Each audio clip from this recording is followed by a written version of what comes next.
Right, so here's version 2 of Boss Paper Scissors. So this is a rock, paper, scissors game, basically, many versus one.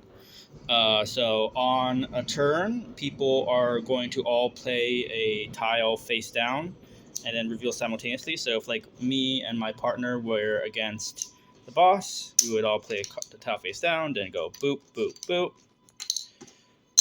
All right, and then we would resolve it. And so how would we resolve it? Well, first of all, we would look at the terrain tile. So anyone who played the terrain tile, matching terrain tile, would get that effect.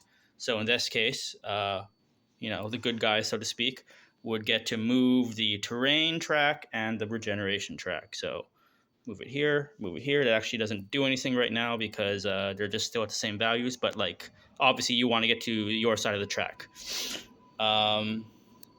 Then we'll just resolve all the other stuff. So it looks like we'll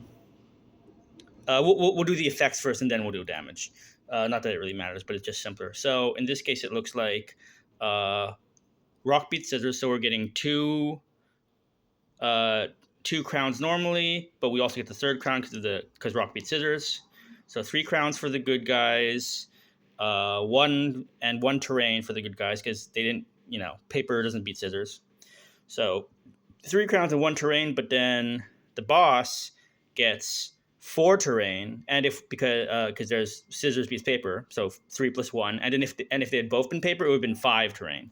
So, but just to put that onto the board, it's 3 crowns for the good guys, 1, 2, 3. 1 terrain for the good guys, and then 4 terrains the other direction. 1, 2, 3, 4. And so as you can see now, next turn the terrain bonus for the boss is going to be double value. So if they played a rock and it was this terrain, I guess we can see what the new terrain is. If they play a scissors next turn, instead of getting this effect, they'll get it double. As the authority track, nothing happens until you reach the very end. If you try to go off the end, then the other person's going to take 50 damage. So like this track doesn't do anything until it gets to the very end, and it's super bad if it gets to the very end, obviously. And then finally there is regeneration, and that's just end of turn. The boss is going to either gain health or lose health. So it's just another thing to fight over. Once again, if you get to the end and then you try to go past it, you take the person who the person whose side of the track is on gets to deal damage. Okay, so we can also just deal damage. So it looks like the boss did 8 plus 6 because there was one person it beat, so 14. And then the good guys just did 1, 2, 3, 4. So we could just mark that down. Let's say the good guys are blue, I guess. So 85.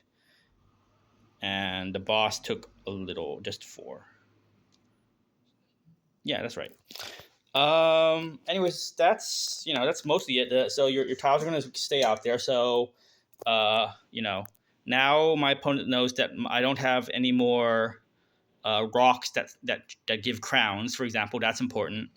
I guess you could organize it, right? Like be like that. So you could be really organized if you want to. There would be player shields or something like that, obviously. And yeah, every turn a new terrain gets added. So I can go through the abilities, I guess. So they're pretty much entirely. Yeah. Oh yeah. I streamlined out almost everything. There's almost all just movement along the tracks, but there is these let you take tiles back into your hand. So like because obviously if you like run out of rocks, that can be terrible. For example. Or run out of crowns or whatever. And then for the boss, sometimes the boss will make people discard tiles, so that can obviously be very strong as well. Yeah, that's it.